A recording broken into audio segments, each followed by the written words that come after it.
Hey, Hey, hey, hello. hey. Welcome, Maria. How are you today? Do you know, I'm warm. I actually had to put my aircon on in my office. This is April, and I'm not an April Fool's. I had to put my aircon on before we did the show because it's so warm today. What's going on? See, this is the difference because you're in the south of the UK. I'm in the north of the UK. So you're about like 20 something degrees, 23 degrees just now, Celsius. And I think we're about 4 degrees Celsius up here. So that's the difference that we're getting just now. Yeah, but it's changing for us just in time for Easter. Just Yes, now that things are opening up and we can catch up with people outside, it's going to be cold. Typical, typical, exactly. typical. Anyway, what are we doing this week? This Well, week before Easter.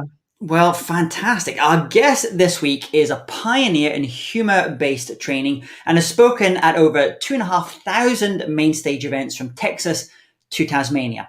He is also the author of 4 books and markets his own line of stress buster products worldwide. He is a speaker who teaches people to be more resilient and resourceful and coaches businesses on how to enhance productivity and employee enthusiasm through the use of humor. Please welcome to This Week in Events, Mr. Tim Gard. Hello, Tim. Hello, hello, hello. And Oh, how are you? How good. are you all the way from Phoenix? Oh, it's Portland. What am I talking about? Portland, Oregon. It's been really good. It's been tough, with COVID. I find myself now every day I wake up, I'm finding more and more of these, and it just gets really depressing after a while. They're, as you might know, gray hairs. I love it. Better Grey than hair's other. fantastic. I've Yeah. got loads of grey hairs. Absolutely loads. So Well, Tim, you've actually sorry. go ahead. Go ahead. I was going to say to you, I wanted to, because we've introduced you as a humorist, and I think you might have demonstrated a bit of that already, actually. But what's the difference between a humorist and a comedian?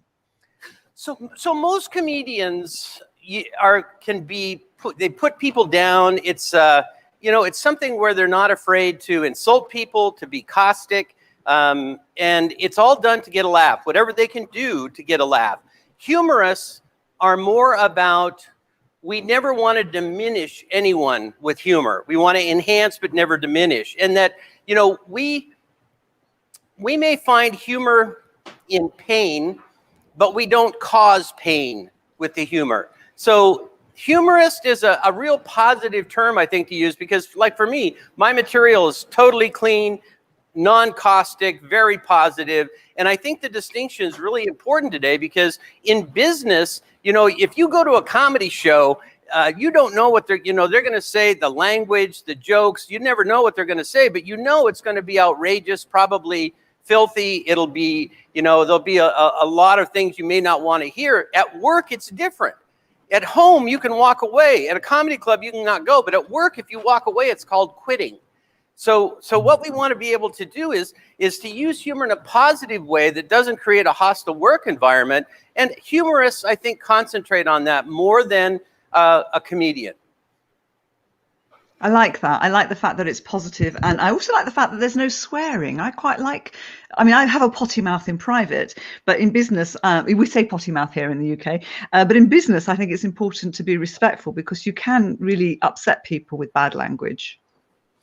Yeah, and I mean, the whole thing is that we want to create, we want our customers to like us. People do business with those they like. Humor helps make us more likable, more relatable, more connect. It's the fastest way to connect with people. Someone you want to lead, someone you want to, a vendor, a coworker, a supervisor, used properly, it can be highly effective, and it's a skill just like any other. So, Tim, you speak to, obviously, you're based in Portland, you speak all over the US, but you speak all internationally as well. And obviously, because we're all virtual now, we're speaking to very international audiences. So you've got people from different backgrounds, different cultures. How can you be funny when your audience is very international? Because as Brits, we use puns a lot, and that just doesn't really fly so much when we're speaking outside of the UK. So any advice on how to be funny when you're speaking to international audiences? Yes, the first thing is you got to do your homework. you've got to be able to research. For instance, one of the first international events I did was in Singapore. I found out, the British background, they like Monty Python. I found out what they find funny or not funny. And the big stumbling block there was they didn't like to laugh at themselves, the self-effacing humor. And I showed them that you may not want to do that, but Americans, UK, Australians are able to laugh at themselves. And if you want to work in a business world with them, you need to understand the concept. So the first one is do your homework. Find out the terminology. Find out what mistakes people have made. It's easy to Google now and find out where somebody's made horrible mistakes.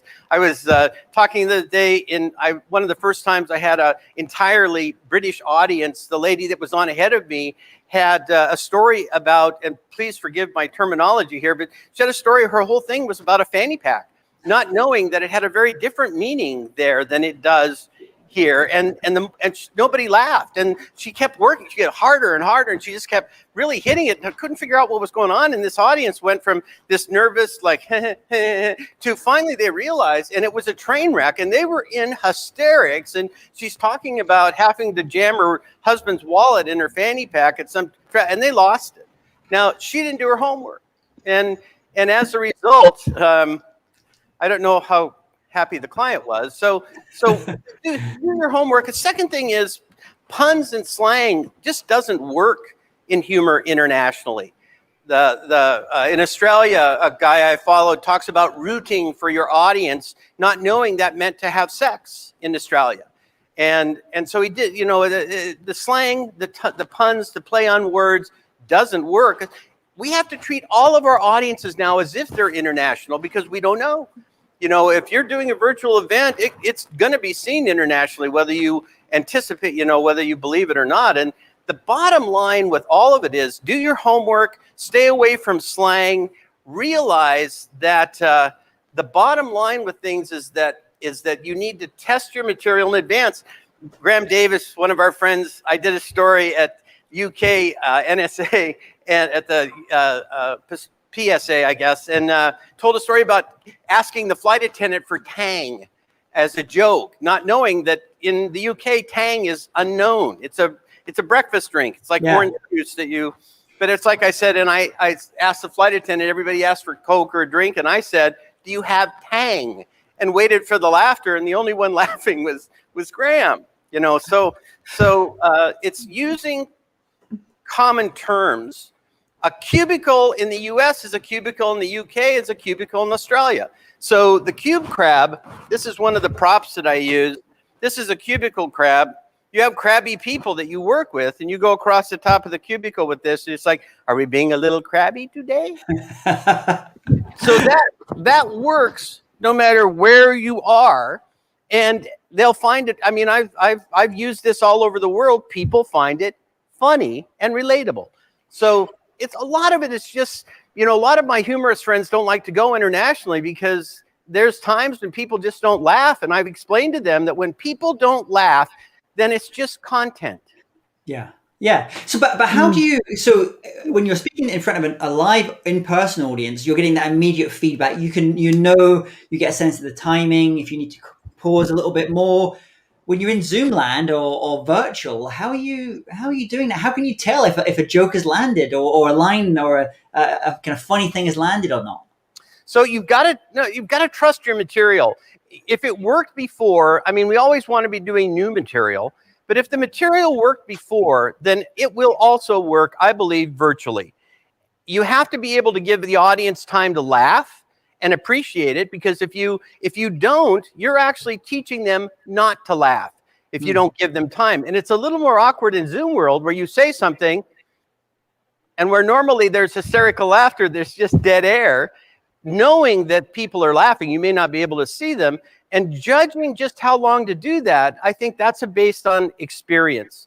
The second thing would be to try new material with your friends, your family, mastermind groups at work, whatever it is. Try and see if 8 out of 10 people laugh, chances are it's going to work virtually.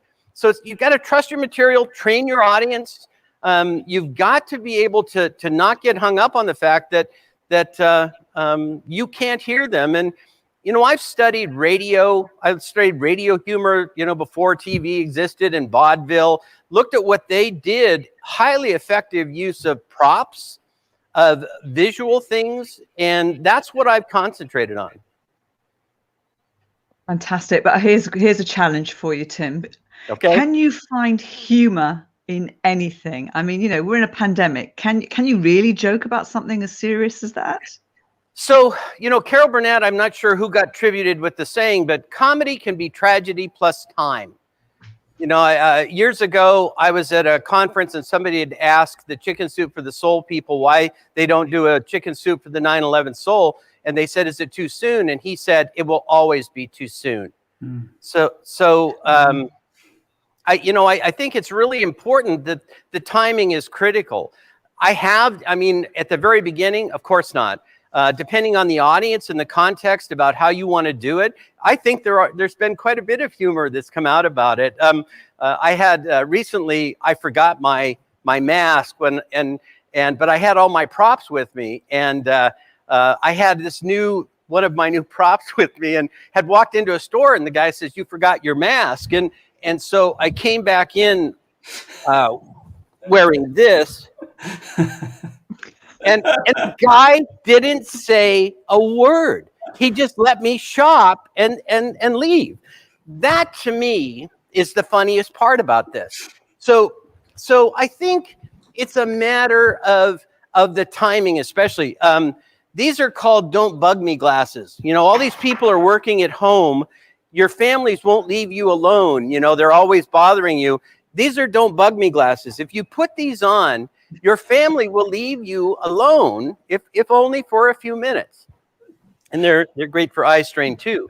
So there are things like this that we can do. But think about this. You do it first for yourself, to refresh and renew yourself. If you find it funny, then share it with other people. See how they can find it funny. But be very aware of the fact that it can be still a very serious subject. And it's touched all of our lives. It's just a matter of, to me, of timing. And I don't use a lot of COVID-19 humor yet.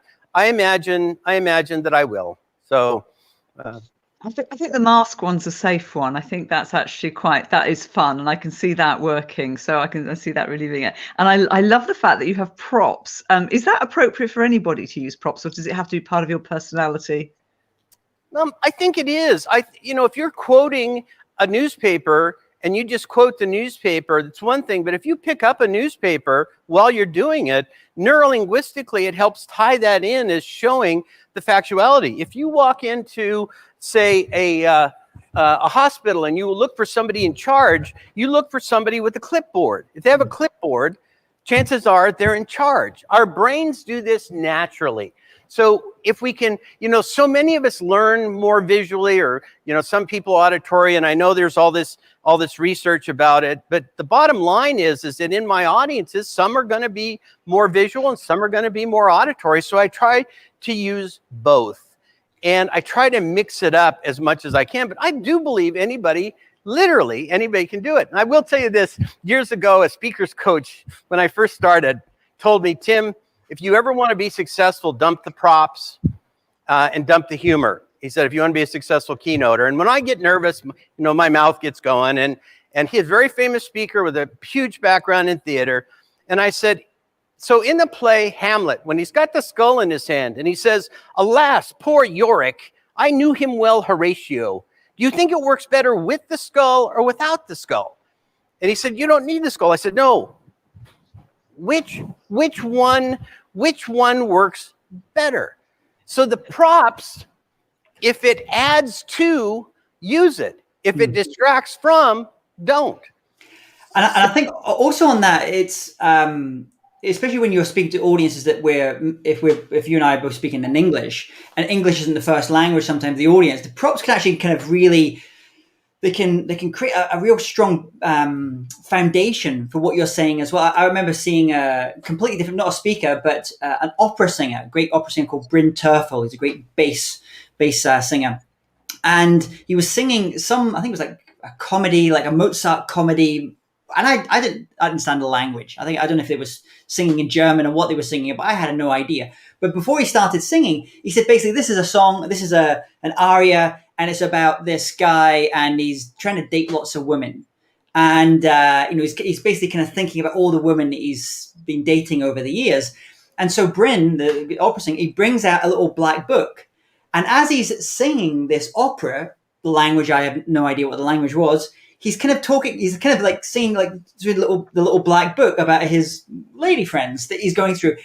And it was fantastic. And I think of all the opera singers I've seen, he's an incredible singer, but it just created an impact with the audience as well. So I love the fact that you're kind of doing that. I think it really strengthens the message if done well. It doesn't demean your message.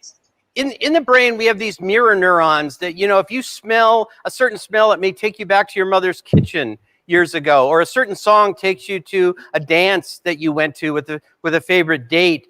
The same way these props is that if you've got them on your desk or around you, and during my program, they're very funny. I give them out. Can't do it virtually, can't quite get them to the camera, but in my live audiences, I hand these things out with the thought that when that's sitting on their desk, they're going to look at that mirror neuron is going to connect to laughter, and it will make them smile.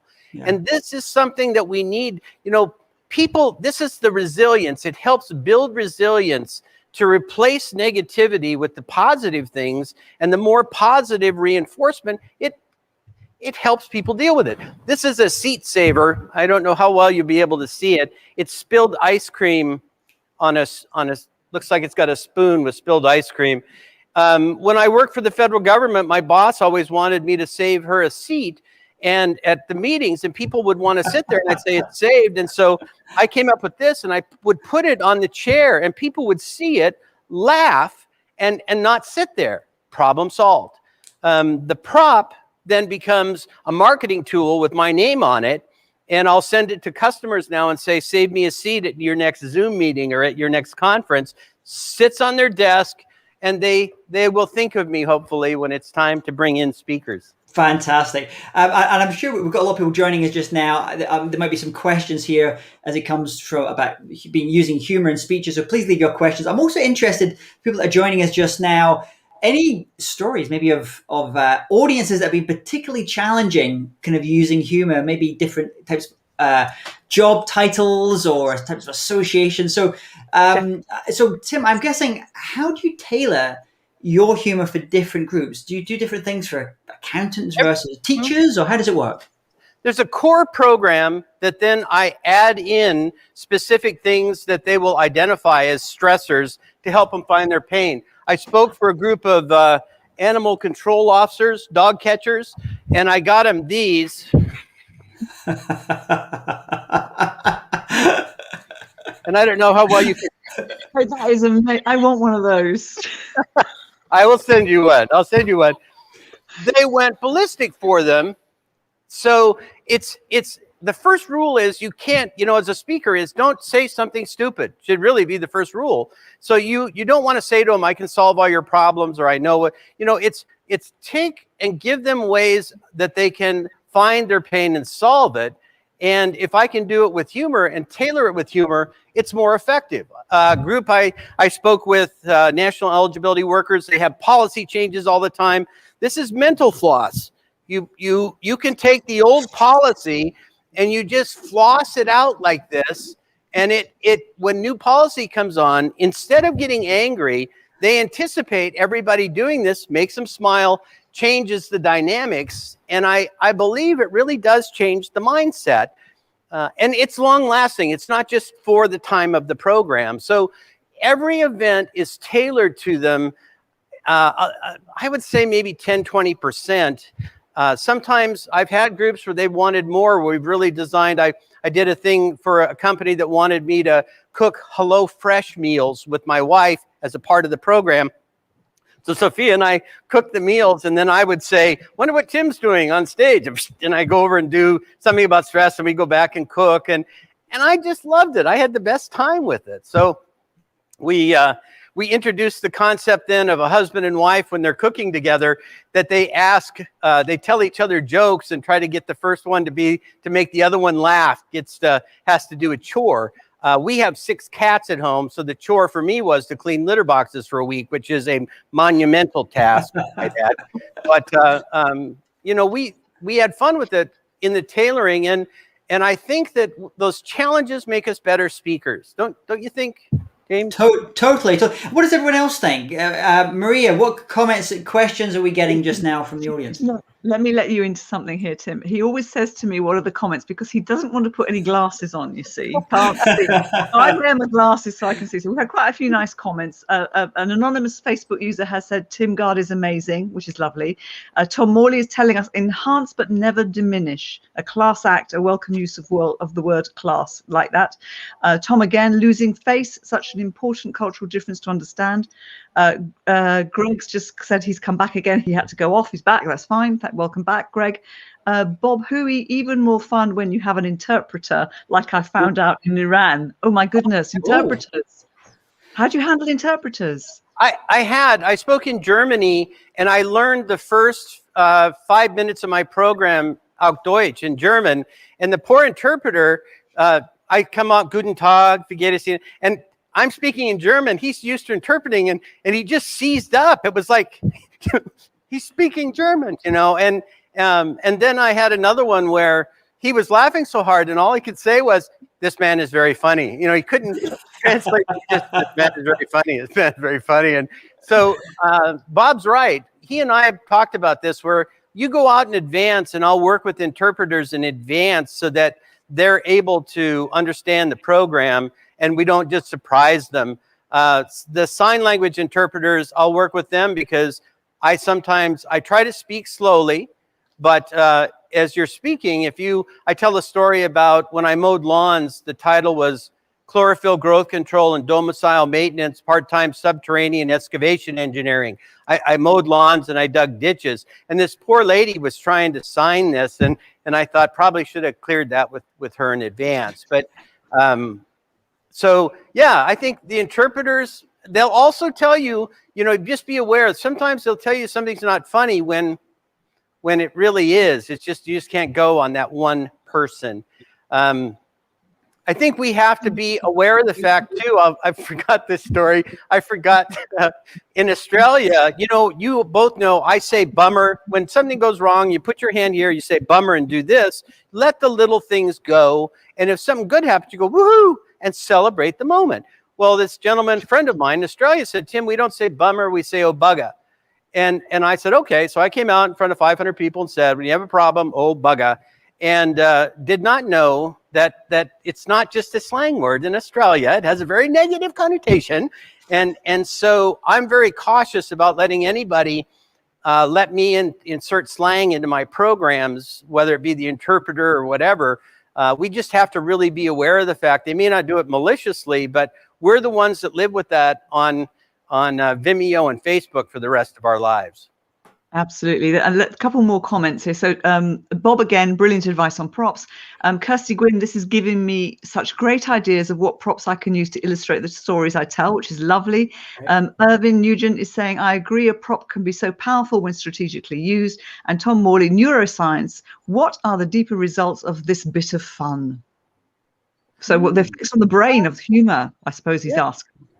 Well, I think now especially, you know, everybody's getting their jabs, but I think they also need a good dose of humor to help people refresh and renew themselves and to be able to call on it when we're really in tough times. And for the other comment, you know, about how we use it, we can also sell them. I do market and sell my props. I also use it to market myself. You know, when I first started, I had a picture of my pride and joy. It's a bottle of pride and a bottle of joy. People liked it. I put it on my business card, and I can't believe I don't have one right here, but put it on my business card. People wanted more, so I came up with this. This is a picture of my kids. 2 baby billy goats are kids. And so people wanted these. They wanted those, and then I came up with this, and this is a major credit card. You know, when you check into a hotel, they say, what's your name? Do you have a reservation? Do you have a major credit card? Well, on the front, it says this is a major credit card. Oh, here, sorry. This is a major credit card. My production engineer, John, is reminding me that I'm not at home doing this. This is the great thing about having a production engineer. So this is a major credit card. 1-800-865-9939. That's my international calling number. Works for a lot of different countries. And then they'll say, do you have some other form of ID? And if you turn it over on the back, it says, here is some other form of identification. Now, do they laugh every time they see this when I check in a hotel? No, I don't care. I can't wait to check in. You know, one of the first times I went to use it, I go to check in, this young man, I go in, hi, Tim Gard checking in. What's your name? Still Tim Gard. Do you have a reservation? Yes, I do. I'm going to need to see a major credit card. And it's like, I got one. I was hoping you'd ask because I got one. And looks at it, doesn't know what to do, and is used to asking for help whenever something like this happens. It's 1 o'clock in the morning, all alone, and it's like this poor kid is like showing it to people that aren't there, you know. And he goes, sir, he said, I don't know what to do. And I said, if it were me, I mean, this is just me, but if it were me, I would ask for some other form of identification. And he said, do you have some other form of identity? Woohoo, you know, and show it to him. Now, this is my business card. That's my phone number. My website's on the back. I sell these 6 for $5. My customers buy my business card for about $1 in the hopes they can show it to other people and get a laugh. I think that's good marketing. Genius. That is absolutely, I mean, absolutely genius. I wrote down about the kids because my sister's got goats, so I can say these are my sister's kids. So I'm going to pinch that one. You need to send a care package. I'll send a care package off. Oh, that's fantastic. So Bob, who is saying, I love every time, still funny after all these years. Oh, do you still use your policy book? I do. Again, I used to work for the federal government, and people used to always say we can't do something because it's our policy. So I came up with this policy manual. On the front, it says my policy manual. It's about the size of a passport. I grant you the power to serve me. And on the back, where my picture is, you can actually paste your picture over mine, and it just says me. So that when you show it to people, if your picture's on it, it's instant verification that you wrote this book. So they don't have anything in writing, and so I wrote, some of these are pre-written, some of them are blank, you know, some of them are blank like this, so that you can fill them in as you need. But one of the first times I went to use it, go to check in a hotel, and they said, all we have left, this is, I believe it was in Australia, all we have left are smoking rooms. And I said to him, I don't have any cigarettes. I mean, sorry, I just don't have any cigarettes. And I thought I'd connect. And the guy says, sir, you don't have to smoke. And I said, no, RJ Reynolds 16.2 clearly states, you know, if you're in a smoking room, you have to smoke. Couldn't get him to laugh. And so I said, do you have any non-smoking suites? Yes, sir, we do. $150 more per night. I know I can't pass that cost on to my customers. So I said, can you upgrade me to a non-smoking suite at no additional cost? They said, no, our policy is we don't upgrade based on smoking preference. So I already had this in here. So I opened up my policy manual and I read, if I request and reserve a non-smoking room at any hotel and that property then gives my non-smoking room away to another guest prior to my arrival, then said hotel is required by law to upgrade me to a non-smoking suite at no additional costs, no exceptions. And I handed it to the person, and they read it, and they're telling the other clerk, it's right there. You know, he's not kidding. It's right there. And this lady looks at me and says, sir, you need to talk to the manager. I've had that one too many times. So I opened up my policy manual and read to them, policy manual 3000.1. Once I've verbalized my policy to any employee at any level, I'm then forbidden by policy to repeat said policy verbally in writing to anyone else, no exceptions. I ended up sleeping in the presidential suite that night. They photocopied this and had me initial it. You know, and if somebody tells me no, I can actually turn right to yes. It's right there. And I'll show you one more. This is the ultimate in policy. If somebody tells you something you disagree with, I pull out my charts and graphs. You just need charts and graphs. If you have charts and graphs, you can do anything. So I say, do you want me to be satisfied? Yes, I do. Well, if I don't get my way, I may be only 10% satisfied. If I get my way, I could be 100% satisfied, which in the quarterly chart over here is clearly best for me.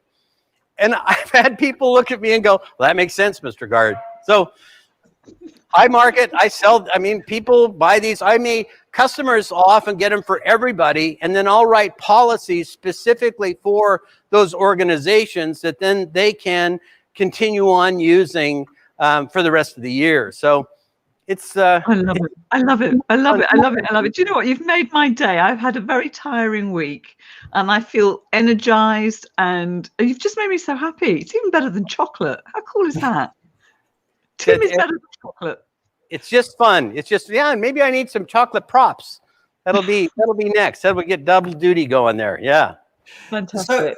So Tim, where is, for people that they're listening to you just now, think, we need to book Tim. We need to bring Tim in to our next conference, our next virtual event.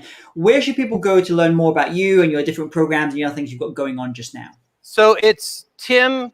My email is Tim, T-I-M, at timgard.com, Timgard, one word. My website is just timgard.com, Timgard.com.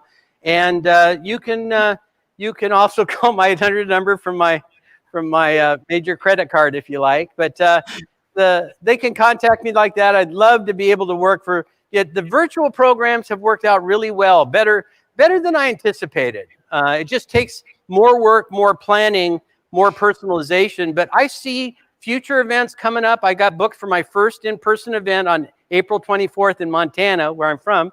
So I'm excited about that. And I just have so much fun with this, and I know my audiences do. Well, Tim, thank you so much for coming and just taking a bit of time today. And I love your setup as well. I feel like I'm in in a supper club, a late night jazz club in Portland there as well. So thank you for bringing me into your world this afternoon. Well, and this is so great. We partnered with a production company so that it is like the old days where you're actually on stage for the virtual event. So thanks for pointing that out. Happy Easter, Tim. Thank you. Happy Easter. Good to see you both. Take care. Bye, everybody. Laughter becomes you. Thank you. I was lovely. And of course, actually, he's bookable via our sponsors as well. He is definitely bookable via our sponsors. We'd like to take a moment to thank our wonderful sponsors today, who are London Speaker Bureau. London Speaker Bureau is a global resource for corporations and governments for keynote speakers, executive learning masterclass, boardroom advisors, and Tim as well. So representing some of the most influential business leaders and politicians in the world. If you need help in choosing a speaker for your next event, go to londonspeakerbureau.com. Lovely, wonderful. So we overran a bit with Tim, but I couldn't stop. Oh, that's great. It's fantastic. Did everyone like Tim? Just type in, maybe we should get Tim back again. Just type in and let us leave a comment if you think we should bring Tim back in. We've got some nice comments. I know you can't see, but we've got some thanks so much, Tim. Just awesome. A smiley face here. It's lovely. It's lovely. Wonderful, wonderful. Right. So we'll briefly talk about something a little bit serious, shall we? But and it relates, in fact, to selling. And I love the fact I've never heard of a speaker selling his business cards. That's great. I think it's just phenomenal. Now we are switching things up a little bit because we're on episode, this is 26 now, I think. I can't believe you count. I don't count. I know. And frankly, every week we were doing this tool of the week thing. And frankly, we spent all the money, all the budget on our tools of the week. So we said, we can't do any more tools of the week. We bought everything. We can't have any more Amazon packages coming to the time. And apart from getting a sponsor, so we've decided instead of tool of the week, we're going to try something new. This is going to be tip of the week. So our tips this week relate to selling your speaking. So Maria, did you want to go first with your tip of the week? Actually, no, I want to go second because my tip relates nicely to your tip. Okay. So I'd like you to give me the intro. So as Tim was talking about visual props there, so my tip of the week when it comes to selling is a little visual prop, which is this. It is going to be the cheapest sales tool you'll probably ever use.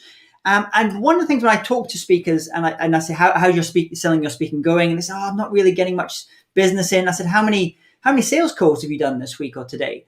And it goes kind of quiet then.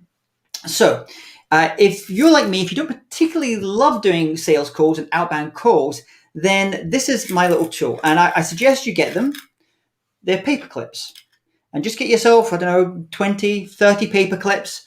And what I'd like you to do is every week, or set a number for yourself, is over the course of a day, I want you to make a connect with someone. It doesn't have to be a hardcore sales call. It could be just connecting me with a bureau partner or a client you've worked with in the past, or perhaps a new prospect. And every time you make that call, and it has to be a call, you take one of those paper clips and you move them from one little thing into the other. And by the end of the day, you'll know exactly how many sales calls you've made. And it's a very good visual reminder if you're maybe slacking a little bit on doing your outreach. So that's my my tip of the week: paper clips, sales paper clips. Fantastic. And actually mine relates to that, and I'm sure that everybody knows this, but maybe you haven't done it for a while, and it's a really good activity to do, and it's something that I've always done whenever I've been selling.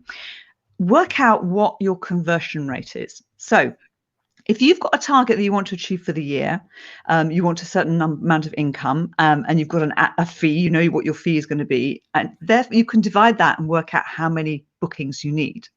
But how many inquiries do you need? What is your conversion rate? How many inquiries do you convert?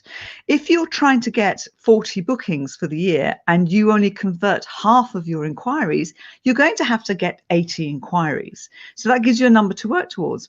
But take it one step further. How many calls, as you're suggesting, outreach calls or communications or conversations do you actually need to have to get one inquiry?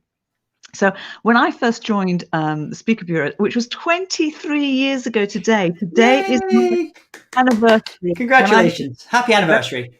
Thank you. My very first Speaker Bureau on April Fool's Day. Yeah, I know. And actually that just really sums up my career, really, doesn't it? April Fool's Day in the speaking world. I didn't know what the conversion rate would be. So I actually asked when I joined, and I said, what should I be aiming for? How many, I said, how many no's do I need to do to get a yes? And so that I knew what that was. And actually, it hasn't changed that much over the years. Even though it's got more competitive, it hasn't changed, because I think what happens is you get better. You get better. So 23 years ago, there's a lot less competition, yeah, so that has changed. So that's what I would say is, if you want to get 40 gigs and you have a 50% conversion rate, that means you get 80 inquiries. And how many calls do you have to make? You probably have to make 10 calls or 10 communications, have 10 conversations for every one inquiry. So you can work that out. Then you'll know how many paper clips you need per day, per week. And you and I agree that the most important thing in this is consistency. Yep, absolutely. Yep. The most successful people consistently work hard. Yeah, it's funny. I mean, I was having a conversation the other day with something else about the most successful people in a completely different field. And I said, what's the thing that they all do? And he just said, it's consistency. It's like every day just kind of doing those kind of numbers as well. And it's not, I'm sure there's lots of really like cool, fancy kind of marketing hacks, all that kind of stuff. It's not the cool stuff, but it's the stuff that does the business. And definitely consistency. You're totally right on that, Maria. Fantastic. Well, this weekend I will be consistently eating chocolate. Good. What will you be doing? I don't know, actually. Maybe we do have some sun, so maybe I'm going to do a little bit of walking this weekend. I did 2 gigs today, or yesterday, sorry. So I think I need to chill out this weekend. Maybe I need to bite the ears off a chocolate bunny rabbit or something this weekend. So maybe that's what I'll do. I know you've been working really hard. I know we're both tired, so it's nice to have some time off. So we just want to say thank you very much, everybody. Have a wonderful Easter break, whatever you're doing, wherever you happen to be, and we will see you next week. See you next week. Although I have to find my brand here, and let's get it right.